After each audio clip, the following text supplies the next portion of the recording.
Welcome back to Staying in My Lane podcast, surprise part 4 of generational trauma, which has kind of turned into a mini series. Today we check in with Ashley, see how she's doing and how she's feeling, and just kind of take a deeper dive into everything. How are you feeling since the last conversation that we've had? Sure. Just kind of really, I guess the one word I would say is just at peace. Like with all of it, I've just never been happier in my life. Um, as I sit here today talking with you, it's just I one of love those that. things that, you know, we just reached a certain point and I've made peace with it.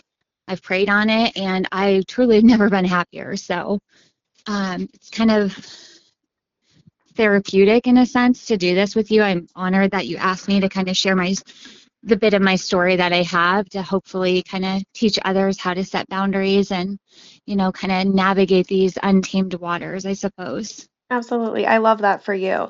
We last time, if you guys have not listened to part 1, 2, and 3, we talked in part 2 about your story with generational trauma, breaking that cycle, and how it felt for you, how you did that, and how you kind of navigated those rough waters, if you will.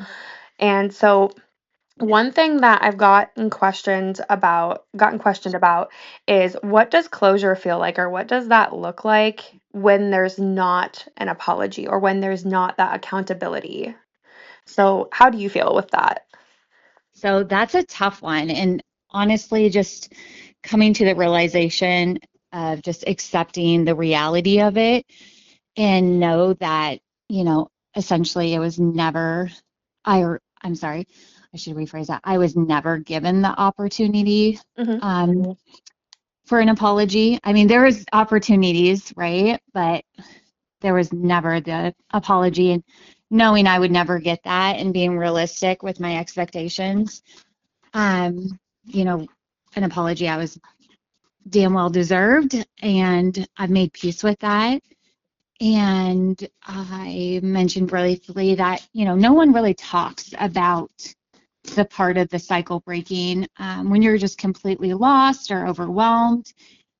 And all you want is, essentially your mom, you want that mom moment. I kind of touched on that Yeah. briefly in the beginning. But, it comes to a certain point, and I had found myself right before we went no contact when you just desperately, you need to be nurtured, but in essence, you are the nurturer Yeah. when you are essentially the most grown up.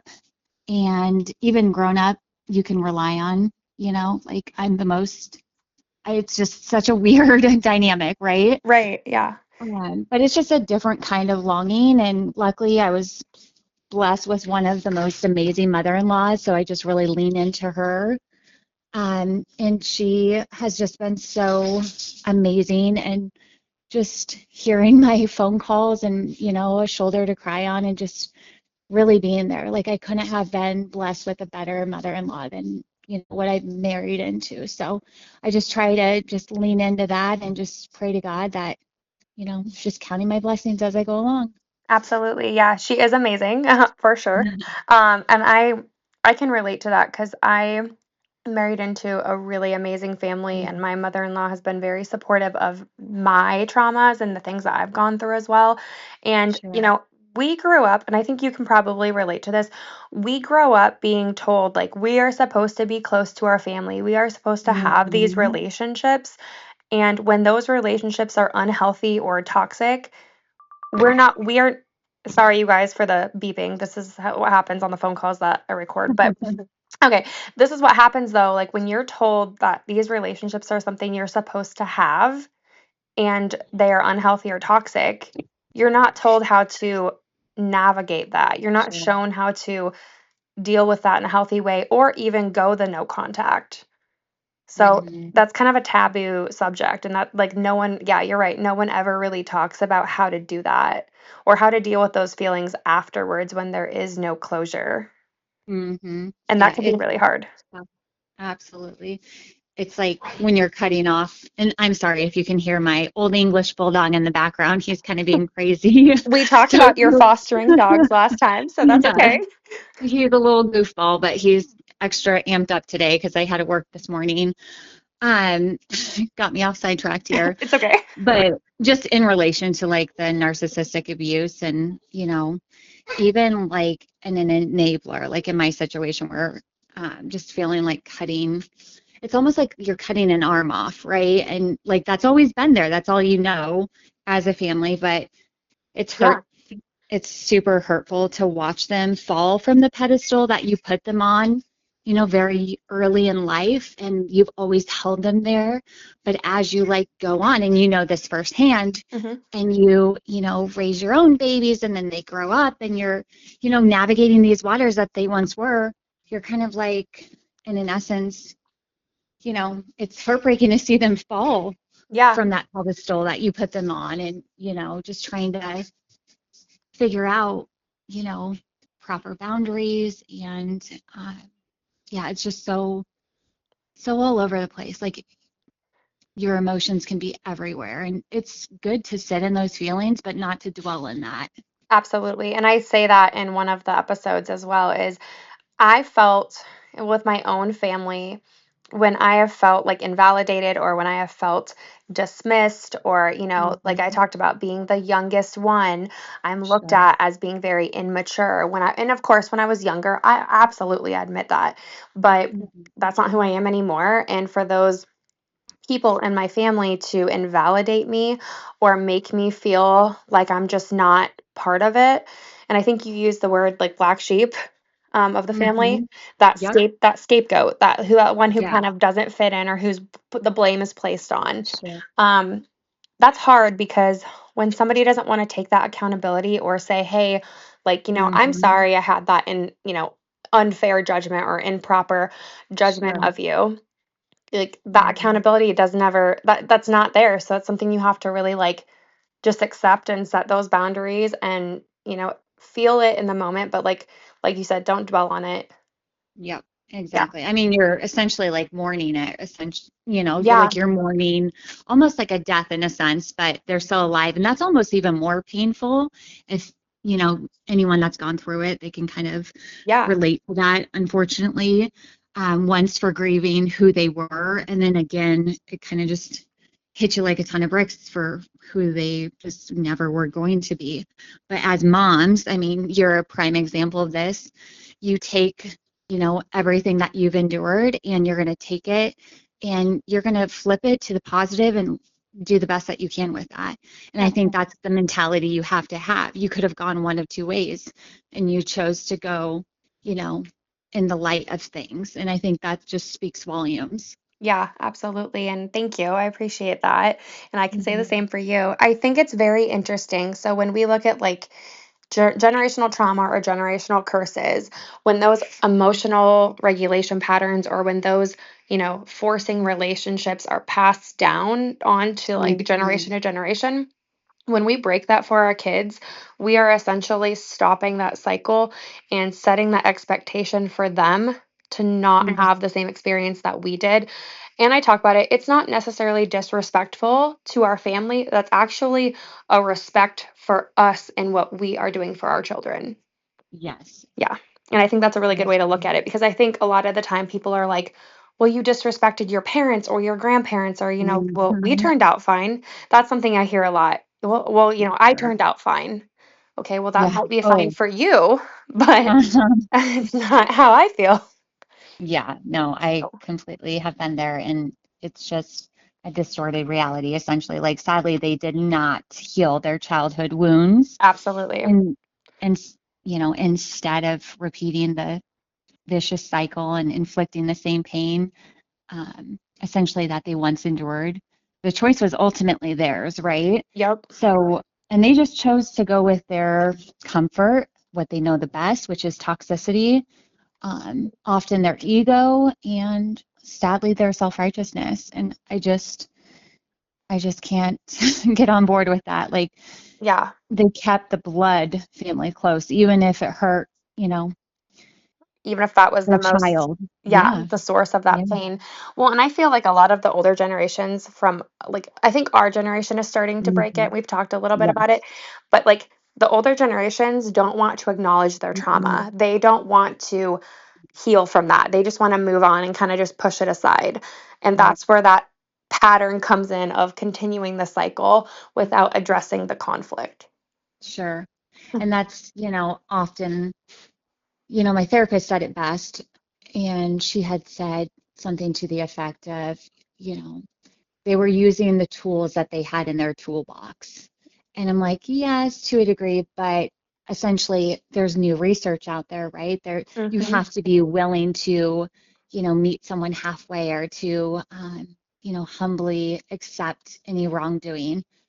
So she had mentioned that. I was like, wow, the tools in the toolbox, like that definitely makes sense. Absolutely. But she's like, but that's not excusable. You can't just be, well, that's how it was done. That's how I was raised, because I cannot imagine or wrap my head around some of the mistreatment that I've endured Hmm. and ever want to inflict that on my daughter, Finley. Like, she is just such a force to be reckoned with. She's the silliest, most funniest, kind-hearted girl, and I could never dull her sparkle. Like, I don't understand that as a parent, like why you would want to, you know, Yeah. essentially distinguish any flame and blow it out. Like, I had that up, unfortunate circumstance growing up, and I'm just like, I love her so much, as You love her all my children. unconditionally. Unconditionally. Yes, That's the difference. absolutely. Yep. I would never want her to feel less than thou, or, dependent, or like strings attached, like, what we kind of have endured, right? Right. Like, that's just not healthy. Well, and I think girls at like when we were younger, we were made Hmm. to be submissive, and I think Yes. that being assertive or be taking charge on things or Hmm. speaking up was considered a bad or like wrong thing to do. But I think Sure. there's a lot of power in being able to voice your opinions and being assertive Hmm. and taking that power back, where Yes. a lot of people who are above the age of, I'd say probably 45 or something like that, Sure. probably don't see that way. They see it as Hmm. speaking out of turn or disrespect or, Yeah. and so that's interesting because, when they have all these, tools in their toolbox, like your therapist had said, Hmm. you know, that's interesting to think about that because they don't want to, it's like they don't want to let Yeah. go of those Sure. tools in the toolbox because Yeah. they feel that that's disrespecting their parents, or Hmm. they don't want to acknowledge that their parents might have passed on a toxic Hmm. generational pattern down to them. And Hmm. it's that cycle. And that's so interesting to watch. And it's so interesting to see like older generations not wanting to break that because they think it's wrong. Yeah. I wholeheartedly agree with that. It's just, I think we are the generation that is going to question things. And I think that's great to question and be curious. And, y- at times, a lot of people take that as combativeness, and it's just knowledge is power, right? Like, Right. I just I don't know why you wouldn't want to just try and, lead into what others might be going through and understand their perspective, because that's ultimately how we can come and unite as one, as a whole, universe. We're so Yeah. divided. I mean, we could get off topic, but essentially just like meeting with them where they're at and trying to, have a understanding. But if you're not willing to put in the work, then bye, I'm not Yep. here for it. So Yeah. I have bigger things to worry about. And my family is number one, and my peace, revolving around that. Absolutely. No, I like that you said that though, because I think a lot of the time it is either that, okay, you need to either do this or this. And Hmm. if the other person does not have that understanding or they're not willing to, then Sure. that's not going to work. But you both have to kind of come together and say, hey, this is like, if you can't give me this, this is my boundary. But Yes. essentially, if you're not willing to work with me, then yeah, I'm going to have to end this. But it shouldn't be a, well, if you're going to put stipulations on things, that's another word too. A lot of Hmm. people, stipulations, and that's in a boundary is not a stipulation. A boundary is for your own protection, your own Yeah. feeling safe, and what you feel is appropriate in your life. A stipulation is something that comes with a price. That's not a boundary. And I think Yeah. that's where like the misunderstanding or like the blurred lines kind of come in is just because you put up a boundary with someone does not mean that that's a bad thing. That is a self-respect. That's how you grow. And like you Mm-hmm. said, if you're not acknowledging the things that are wrong or things that were wrong in your life, then you're not growing. But I think a lot of that comes back to the fact that other generations like to stay in the same spot. They like to stay where they're comfortable, and we seem to be the generation that's breaking that. Oh, yeah, for sure. I mean, you had asked me in the beginning, like how I feel about it, and at peace was my answer, but also just strength Hmm. in knowing, like, with this narcissistic abuse, like, and what I've endured, it's almost like a superpower. Like, it's enormously heightened my sensitivity to, like, all things that people do. So, like, someone's tone, a voice, or, a certain Yes. look in their eye, or tiny quirks, or body language, like, I almost like, as long as that, I mean, it's a trauma response, right? But it Yes. almost is like trying to look at the glass half full, right? And looking at the bright and the positive of everything. Like, God's, put this in my path for a reason. And, I've gone through hell and back, like I had said, but um, I'm almost claiming it as like my superhero senses, like my God-given intuition heightened. And it's helped me with like friendships, job opportunities, you know, if it just, it really is like a superpower. Just learning to, I guess, essentially avoiding like those tornadoes as a child Hmm. and detecting like even the smallest shift, right? Like you pick up on that. And that's kind of the superhero sense that it grew into. I mean, I love trying to look that. at it in the positive light, but any, a shift in the wind is just being, hyper in tuned, hypersensitive to, whatever the next weather pattern is coming. And, you're kind of growing up in that sense, but now that I'm an adult, I'm like, ooh, wow, this is like super helpful. Yeah. But again, it's a trauma response, so it's not very, But you took the trauma healthy. response and turned it Yeah, into something positive, which I love that. I love that because that's I hard to think do. it is hard to do. And I think trauma responses, people can look at those things and be so negative and feel so gross and icky about Hmm. it. But when you Yeah. turn it into something positive, and it does become a superpower. And I love that you said that. So that's amazing. Thank you for that. Yep. You said that you are really aware of people's body language and things like that. One thing, like for me, and I don't know if you can relate, um, the first thing I ever notice about someone anyone who crosses my path is their nonverbal body language because I feel like Um, that nonverbal communication speaks volumes before they mhm. even speak. And Yes. so, Like yeah, big time. yes. Yeah.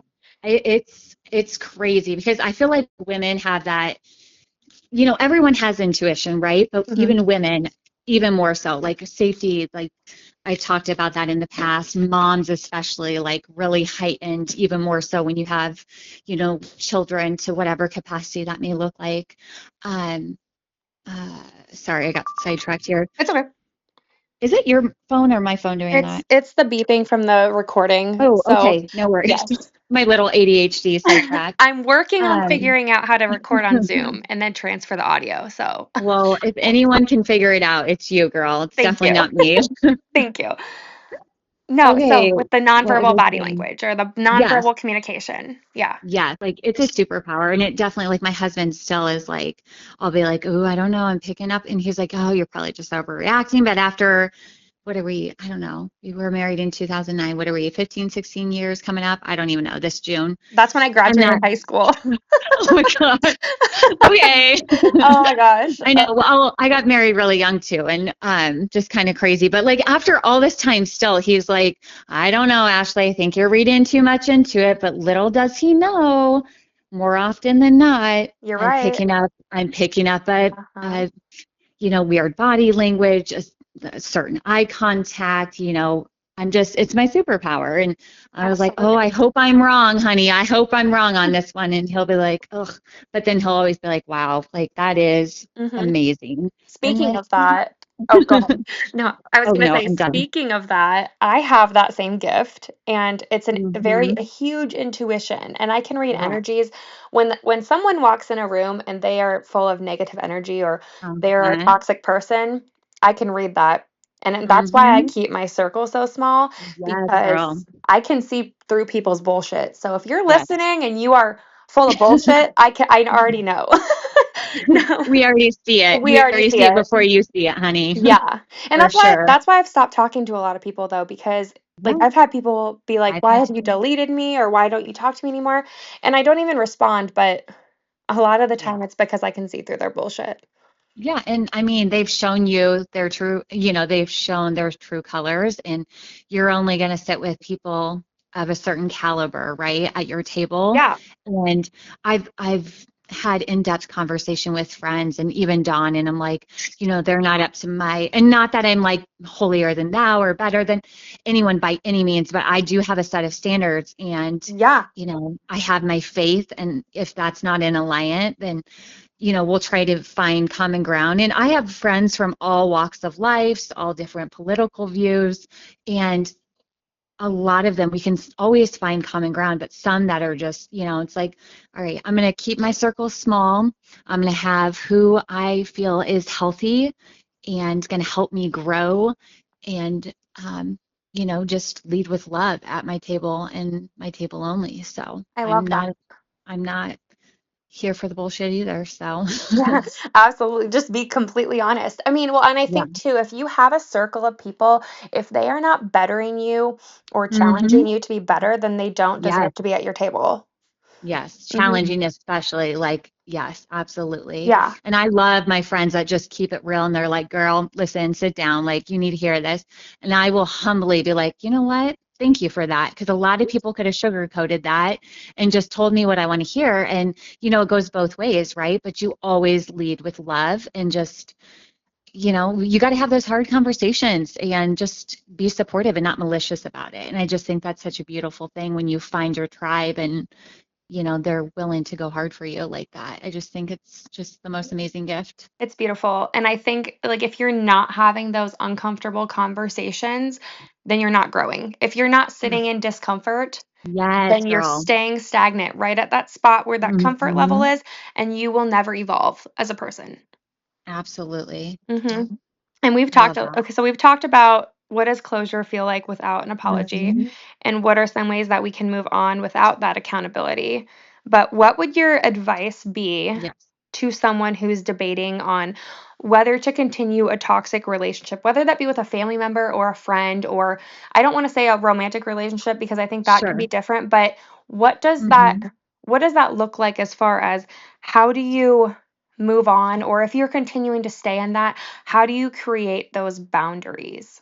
Oh man. So speaking from a wise old owl, I'm gonna say with my little cheaters, my reading glasses, I love that. I'm I'm so weird.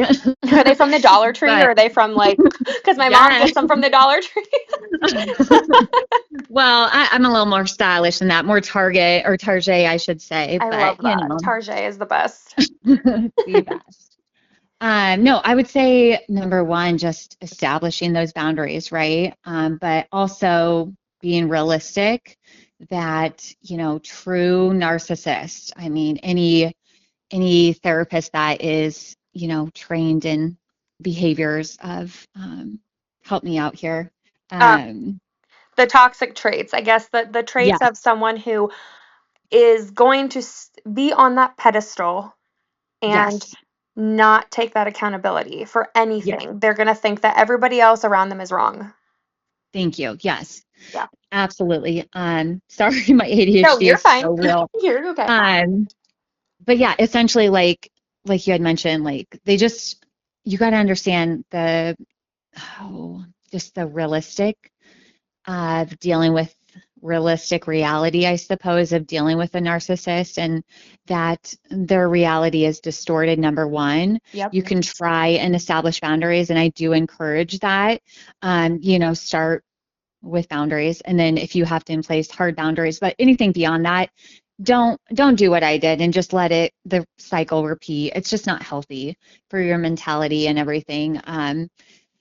But be realistic in knowing that a lot of true narcissists, whatever the degree or capacity, like they don't respect boundaries. So it's up to us, like what we're doing here, having these hard conversations and breaking these generational curses when, they say it runs in the family. It You sure does. loudly and proudly, like we're doing here. I mean, this is some tough stuff. And Yeah.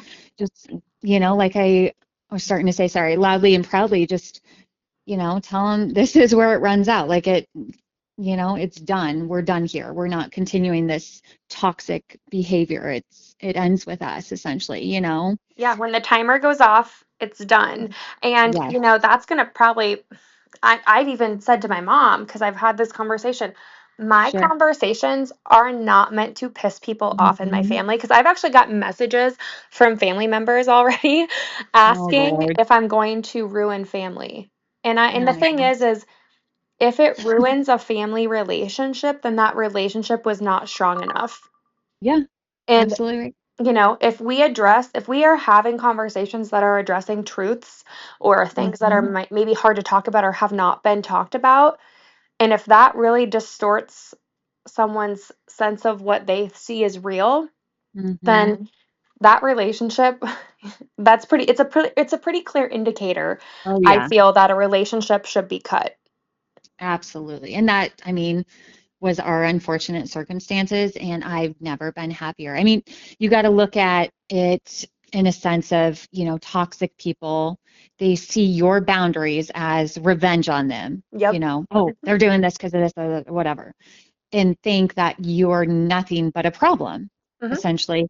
So, but in reality, the reality of the world we live in here, it's their toxic behavior that's led to those boundaries in the first place. And they just Yes. can't wrap their head around it. They want to blame someone, and you're the easy target because you have always endured that. And not anymore. Loudly and proudly, we're done. This is where it runs out. Yep. Yeah, and So, I even had to say to family members, if you truly knew me, you would know hmm. that I would not sabotage anything Hmm. purposefully. You know that what I'm doing right now is for my sense of purpose, Yeah. basically. And we sugarcoat things in life. We Hmm. pretend that things are better than what they actually are to protect ourselves, but there comes a Sure. point where you have to acknowledge what the actual hard truth is, because Yeah. that is how you heal, that's how you grow, that's how you set those healthy expectations for your children, and that's how you break that cycle. Hmm. And that can be Yeah. hard. I mean, that can really be Oh, hard for because sure. you're going to piss people off, and if Hmm. they're mad, then I I say this with all the love in my heart, and I encourage people, if you're upset by this conversation or you're upset by a conversation that we are having, reflect on why you are upset, because you probably have some work to do on your own. Yes, for And sure. Well, and and that's that's the hard. thing. That's bringing out their internal struggles, is kind of watching someone thrive like that and like be able to move on and out of a situation. Like they you don't want to be with people that are going to keep you at the bottom, right? Right. You want to surround yourself with people that are going to elevate you and just, build you up and root for you all along. So, And you said it, keeping you at the bottom. Hurt people hurt people. They want to yes. keep you down there at their level because they don't want to see you be successful, because then that shows them that they're not strong enough to grow with you. Hmm. Yeah, and that's been the most amazing gift through this whole journey, right? Like, Hmm. I'm just learning so much as I go through, like, what's the quality of people I want in my lives, and if you can't, and it's just such a beautiful thing. Like, you could look at it and be like, oh my gosh, they did this, this, and this. It's like, oh, okay, thanks God, like, for, you know, Yeah. sending this person here, they may be in your life, what is that saying? Like for a season or reason or a season or whatever. And like, I'm okay with having my table small and having it be with people that just want to support and, call me out when they may feel indifferently and we can talk and have a conversation. I will always humbly apologize if I've ever, done anything wrong to anyone. But I think it's such a beautiful journey and just as crappy as it is, like, and of course, I never really had this in the beginning, this Hmm. mentality. It's just something you're just, you know, you just go through this storm and you're like, whew, okay, still standing, but But you've been um, through some stuff. I mean, the yeah, the wind and the hail and the rain and all of the blizzard or all whatever the things, whatever you the want to say. derecho. Yes, exactly. But Oh my goodness. you are allowed to Yes, outgrow people. That's okay. absolutely. Yeah, for sure. And doing it in a respectful manner and bowing out, like I'm fine with that. I love And that. I've done it so many times, and it's just I want to put my energy in people that are there for me 110%, not 80%, 110, as I would, give them that same respect. So Yes, absolutely. I love that you are speaking your truth, and I love that you're saying this because I think it needs to be normalized. And I think hmm so many people don't know where to start or they feel sure. bad for starting, hmm this process, but it Yeah. shows just how much you can be at peace when you go through the hard stuff because it's not Oh, going to for be an sure. easy journey. Yeah. Yeah. That's for sure. I mean, I love that you're doing all these, different podcasts, different topics, and like, oh my gosh, we want more and it resonates so much. Like, if you can, like you had mentioned last time, if you can help one person, then I've done my job, right? Yeah. And like opening up about this, or, in the past, I know you've opened up a lot about, I had opened up about our infertility journey and what that looked like. And I had people reaching out left and right, like, oh my gosh, I had no idea you were going through this. Like, and then they would share their story and it would empower them. And it's like, it's a ripple effect. And it's such a beautiful thing that needs to be normalized. And I think what you're doing is just, I know I have told you before, like, but I'm here for it. And we all are. And Oh my I gosh. think it's going to help so many people. I Like, you mean, have oh, no idea, like the effect and the ripple. And it's just a beautiful thing. I love this. Thank you so much for that. It just makes me Yes. feel so good to know that because I was so hesitant to even start this podcast. I was Yeah. like, is this going to go anywhere? Like, if people are probably going to be like, Lindsay, like, just stop. But it really, I've had so many messages that it feels so good to know that this is relatable. These are relatable Yeah. Oh conversations. my gosh, absolutely. And you don't know unless you try, right? And Yeah. if you don't try, then you're always going to wonder. And like here you are, just like, and I know what's ahead. So I'm Yeah. just like, I am on You're the edge here of my for it. seat. Well, and I Yes. think one thing that was really surprising to people because I've had people message me. They're like, "You admitted that you were a toxic person. You admitted that you hmm were a toxic girlfriend and that you were, emotionally abusive to your mother-in-law and your husband and whatever." And I was like, "Yeah, you know what? I was at a really low point." But that's where we as a society, I think, sugarcoat shit. We pretend that we are good when we're not. And there was a point in my life where I was not in a good place and I was a shitty person. And I fully Sure. admit that, you know? Yeah. And like, that's a strong person to do that, right? Be like, oh, I was really not kind. And, but you're young and you're growing and you got your hormones, going all over the place and you make stupid mistakes, but we learn from those mistakes, right? And we grow Yeah, yeah. and we evolve. We don't stay in the same lane. Um, even though Staying in that's my true. lane. I love that though. Well, I No. certainly don't. Well, it's all about like staying in Respect. your lane to be better, to keep That's going. And that's the whole point of that name. yeah. I didn't mean to like say that. I meant, well, and if you No, know me, well, I think by now your listeners know I have terrible ADHD, and even it's a hard time like we just are staying in embracing my this. We are the realness though. lane. We're keeping it Yes. 100 real. We're keeping it completely raw and I am unfiltered. all over the place. I am type B personality. I strive for type A perfection, like organized, but I am just like get in my car. I have stuff everywhere. I'm flying by the seat of my pants all day long. You know So what's funny is I'm actually type A. I'm very type A. I I took a love that. test. I have a lot of type A friends. I think I'm really the only type B person in my small table of friends, and it always keeps things interesting. So I'm one of I the only bring, type A ones, so it must be a balance. It's a balance oh, shift, yeah, Yeah. for sure. So I did the podcast episode that released where I was a guest. And, I've reflected on that a little bit. And, I've talked about like, removing people from my life or like forgiving people. And I'm actually, Hmm. this is going to go along with an episode that releases in a while. What does forgiveness look like? And I'm going to ask you specifically first, but what does forgiveness look like for you? And how are you able to forgive without an apology? Because forgiveness is for ourselves, right? It's not for the other person. Yeah. So, And that's how do the you first, manage that? yeah. Sorry about the background. My You're okay. bulldog is just going crazy. My I love mother-in-law just bulldogs, by showed the up way. to, So, yeah.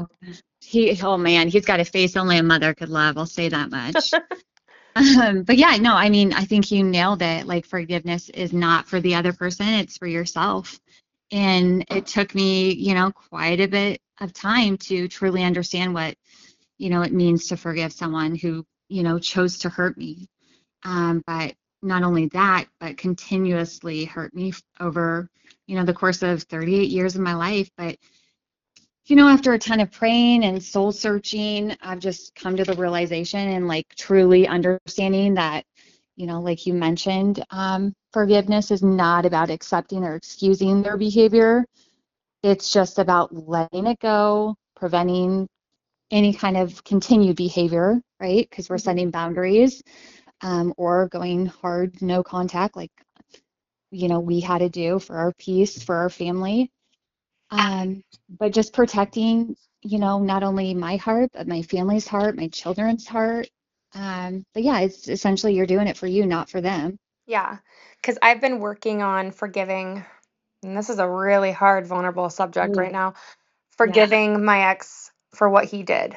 Yeah. That's a Oof. heavy one. I don't know if I can That do that, but you I'm just trying. got to pray on it and, just, ooh, that's a hard one. Yeah. That's a I hard mean, one. that blows anything I've ever gone through like out of the water. But I know if anyone can do it, you can do it. So, I mean, I would love to eventually be able to say that I have forgiven him. Right now, I'm working on forgiving myself for feeling like a failure. And I know I'm not I as a know. Yeah. mother, but Yep. that feeling of not being able to protect my children when they needed me, that has But been really you hard to accept that. Well, look at you now. I mean, you have full custody. Yeah. You did, you know, it's a long, hard battle. And I know a lot of people out there have, you know, been through something somewhat, not to that magnitude. I don't want Hmm. to, discount that, but, gone through some similar things. And it takes time, right? Healing takes time. Yeah. Court systems, unfortunately, take time, drag your feet, expensive, but at the end of the day, you have full custody and your kids are better because of it. Hmm. And, they're going to thrive and survive. And like you, they're going to come out ahead and it's going to be the most amazing, beautiful story when they decide if they ever do want to share it. So I think that's a testament to, what you're doing and, what you're showing them. I hope so. I mean, and like I say, Mhm. healing is not linear. There's no time frame, there's no period of like when it runs out or anything like that. But it is Mhm. so hard to look at your life and things happened really gradually. So Yeah. it doesn't, and that's one thing too. These kind of things don't just start full Mhm. throttle. They happen gradually, and that's when you really Yeah. have to start to look at those unhealthy patterns or those toxic red flags that you're seeing in your Mhm. life. And when you Yes. start to see those, take note of that, even if it's in the back of your mind. Mhm. Yep. Yeah. Let's start normalizing looking at the green flags, right? Yes. Yes. With people and things and with the red flags, obviously those are red flags for a reason, but also, leaning into the people that are carrying and waving those green flags loud and proud. Like I think that's just the people you need to surround yourself with that are gonna, lift you up and, make you be better because of the situation you've gone through. Well, I look at my husband, for example. Look at all the stuff he put up with. Green flag, because I feel like if he was, a Oh, for horrible person, he sure. would have been, peace out, Girl Scout. I'm done. I'm not Yes. dealing with this bullshit. But Yeah. he saw that my He saw your heart. emotions, yeah, yeah, he saw just everything fall apart. And I like to Hmm. say that it unraveled really quickly. Hmm. Once we got to that point, we kind of hit that peak, it just went Sure. straight downhill from there. And Hmm. He was there through it all. And I mean, obviously, yeah, we are not perfect. We've argued, we've said Oh mean yeah. things to each other, but at the end of the day, he has been the one Yeah. support that's been that stability. Yeah, that constant, that rock, absolutely. Yeah, I mean, anyone that's going through like a true emotion and or marriage, you're gonna go through different emotions. You're gonna go up and down like a roller coaster, but it's if you choose to talk in that uncomfortable silence, about the hard things, because that's what's gonna weather the storm and that's what's gonna grow your bond and make you stronger than ever. And I just think that's just a huge testament. yeah, And you're showing your kids, hey, this is what a healthy relationship looks like. And I think exactly. you can't give any other gift as more valuable as that. Like that's the most amazing gift you can give to your kids, and it costs nothing. Yeah, I agree. Well, and speaking of showing them a healthy relationship, one thing too is healthy relationships have conflict. Healthy Oh yeah. relationships, you're going to argue. So if your kids are seeing you argue, let them Hmm. see you resolve it as well. Yes, You know? absolutely. Yeah, and show Because them that's that what it's they're okay to be angry. doing. Yeah, Yes, for sure. it's a really beautiful thing when you can give them that. And I love that you said that because that was perfect. Yeah. I just, at the end of the day, like my life's work would be, when my kids grow older, I just hope that they'll say, I grew up in a house where love wasn't, conditional. It was always unconditional. Because I never had that growing up, and, where hugs were unlimited. We never hugged in my family, like ever, like that's why it was so, and I'll be honest, like I was so, how do I want to say this without sounding like a total biatch? No, it's okay. But It's okay. I felt so uncomfortable being around families that like hug and show their emotion and like talk about their feelings because I never had that.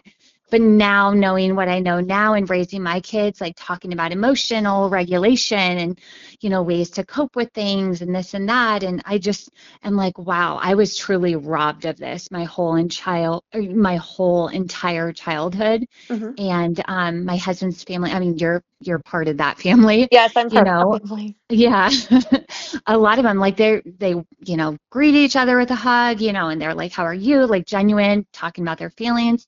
And I'm like, I am so, as an empath, like I'm so loving it, and I'm just like so blessed to have like my family and my kids grow up in that healthy environment, that is like normal. It's not normal to sweep things under the rug and not talk about these uncomfortable conversations. So I just, want to give them that unlimited, unconditional love with hugs, and just anytime they have anything, I want them to come to me and like we can work through it. I don't want you to be afraid of me like I feared my family, Yes, like I would absolutely. be in trouble or anything. So I think, you know, it's hard work if you're doing it right as a parent, but ultimately we're going to pay the reward, Yeah, someday. We're going to see just a beautiful, just, you know, little rulers that are just leading with kindness and love in their heart and, doing God's work. I mean, at the end of the day, I think that's the best gift you could really just instill in them. absolutely. Do you want to know an opposite perspective that you just gave? So I Sure. grew up, like you said, I grew up in a house, in a family that hugged all the time. So for Uh-huh. me, when I grew up in that family, I felt smothered by physical contact Mm, with the hugs, interesting. but we Okay. didn't address our emotions in certain Mm, aspects. So, like the sure. uncomfortable conversations did not really exist when I was younger. And so for me, it was always hug your family, even though Mm, those mm-hmm. emotional connections were not there, or even though there was conflict or unresolved Sure. trauma, we were still expected to show that physical affection, which in turn made me not want to be a hugger because I don't like to hug people that have hurt me. Mm, And yeah, when I haven't had that closure. So for me, when I talk about being lonely and feeling isolated as a younger child and into my teens, and then, going into adulthood and just still having those unfair assumptions about me that are untrue. I'm sure. not 16 anymore. I'm not that. 21-year-old who was blowing up your Facebook, not yours, but my family, Yeah, sure. asking for that apology or asking for that love and affection. Hmm.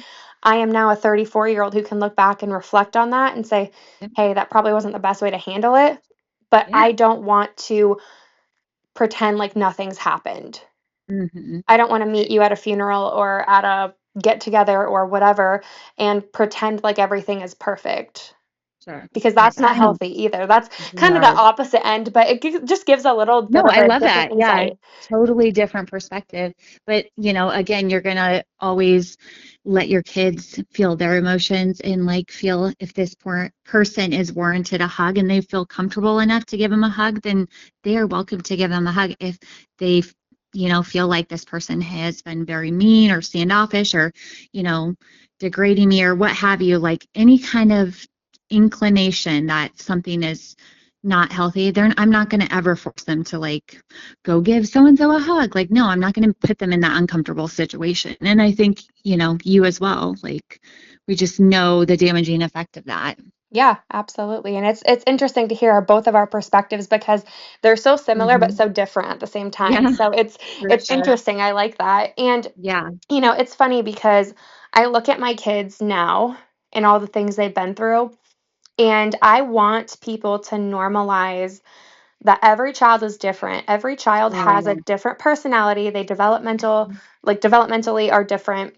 And they, if they've been through trauma or if they have, a diagnosis or something, you know, sure. family, needs to be able to understand that.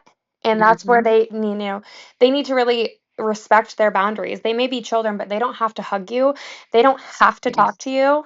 And those Hmm. things, when we say, oh, it's family, that doesn't necessarily matter. And I'm not meaning that in a bad Exactly. way. Like, that's Yeah. not in a bad way. It's just that's still a boundary for my Yeah. child, and I'm protecting that boundary for them. Yeah. And that's such a gift, you're giving them for, setting them up for success in life. So, I Yeah. mean, Do you know just a lot keep of on my keeping on. Thank you. Do you know a lot of my family has not even met my kids? Yeah, you had Yeah. mentioned that. I Yeah. can't like imagine that. But you know what? For good reason, I'm sure. Yeah. So, It's just interesting, especially when, like I said, I want to be known as and I want to be seen as an adult.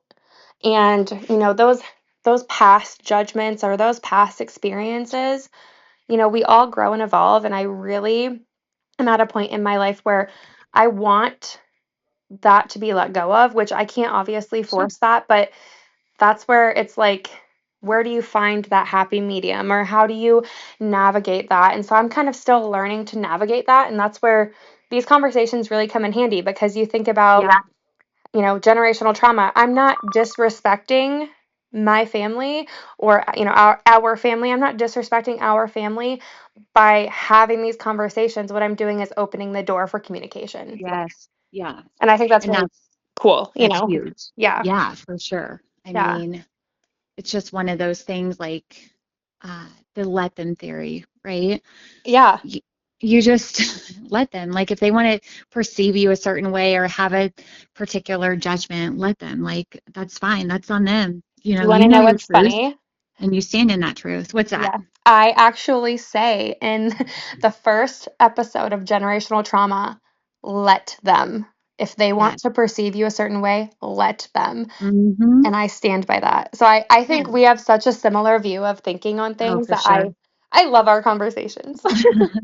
I just know it's, listening to your other podcast too, like it's helped me immensely. And it's not even like something I've gone through, but I've had a friend or I can, share it with them to help them get over something or, to really put perspective in. But I just think at the end of the day, if you're trying, because, we were, you know, raised to be people pleasers, and Hmm. that's not the healthiest thing. So it's like undoing that and like working in the, best light of, you know, just living your truth and standing in that.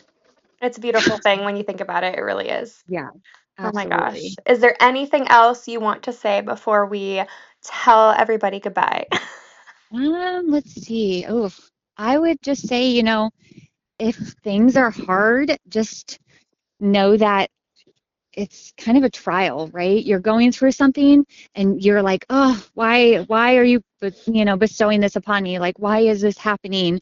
And then when you come out and you weather the storm, and I feel like I look like Jim Carrey like half the time from just like I one love of his that. crazy movies with the Yeah. hair and, Yeah. just like all distorted. But like when you come out, you're like, wow, I see so much clearly now. And I am so like, oh my gosh, going through just the whole, not only the like the narcissistic abuse, but we had found contained mold in our furnace that was causing like autoimmune PANS disorders. I kind of mentioned that. Hmm. Brain fog. I mean, you name it. I was bedridden for the past 6 months. Like I could go on and on. And I had a cancer scare in 2024, melanoma, where I can no longer be an organ donor. It was just crazy, crazy shit that hit the fan, right? Yeah. But I would 100% do it all over again because of the clarity, just the peace that I am at with right now. And I think there's beauty in suffering. And I just, when you're going through it, like try not to focus on the suffering, look at the beauty that, lies ahead. And it's hard to do that, right? When you're going through it, but it is there. And I would not trade my story for anything because it's just made the most amazing, beautiful little human beings that are growing up to be kind and leading with, Christ in their heart. And I just think that's just such a beautiful thing, like the best gift you could ever give. That's so beautiful. I know. I say that too. I used to have my life planned out, but here we are, and I end up Yeah. having my own little fairy tale with my husband, which is not, there's no such thing as a Cinderella fairy Yeah. tale, but No, I know what you mean, it's but the my story. damn near closest. Yeah, Yes. yeah. And it is a really beautiful thing to just go through it, weather the Hmm. storm, and when you have that when you come out of that, you have that clarity. And Yes. it's really empowering for sure. Oh, I love that we did this again, and I want to have Yeah, another thank you for having episode me. where you talk about the mold because Yeah, that anything. I yeah. mean, it was pretty eye-opening because from my research, just I kept going back to like 90% of these pans are pan specific. So there's pans and pandas, and we'll get into that Hmm. another time. But Yeah. 90% of these cases are induced by mold, and like we had an inspector come out and like go through it all. And I mean, yeah, we'll have to have a topic because I mean, I even try to advocate for parents, that are dealing with some of these behaviors. Like it could be triggered by mold, autoimmune. Like I just, if I can, like you said, help one person, I think that's just amazing. And we had talked at his school about it and just bringing awareness like you're doing here, with this particular topic. So anything in the future you need me for, I'm always at your beck and call. So I will pick your brain about many topics because we are going to talk all things mold, radiation, parasites. yeah. So, like I Ooh. said in the last call, you guys be ready for that. Oh yeah. um, because we will deep dive into all of Don't that. be eating when we're talking Don't about it. don't eat. Yes, don't be Don't lose your eating. appetite over it. No McDonald's. No, no, none of Ooh, that. no, never ever. No, none of the fake food. Awesome. Never. No, I'm so happy you came on. Thank you. I'm Yes, so thank you honored to for have having you me. on. I Yes, appreciate it. anytime. You are welcome anytime. And I Thanks. hope you guys enjoyed this surprise part 4, of which kind of turned into like a little mini series because Yeah, I love generational it. trauma is so taboo. Like nobody wants to actually talk about it. So Hmm. I love to be able to talk about it. Yeah, it's pretty amazing. You're going to be helping a lot of people. I think you're going to Thank have you. some really good response from this, and it's going to help a lot of people, Thank you. most Well, importantly. So, I am so happy that you are one of the seats at my table because you are a beautiful person, an amazing mother, and you are an incredible friend. So I appreciate that and I love it with all my heart. So, thank you. Well, same goes yeah, for you. I appreciate it. You're thank doing, you. putting in the work, and it's work for sure, but you're going to be paid out tenfold. So, Thank you. Well, you guys, until next time, I will see you later. all right, bye. Bye.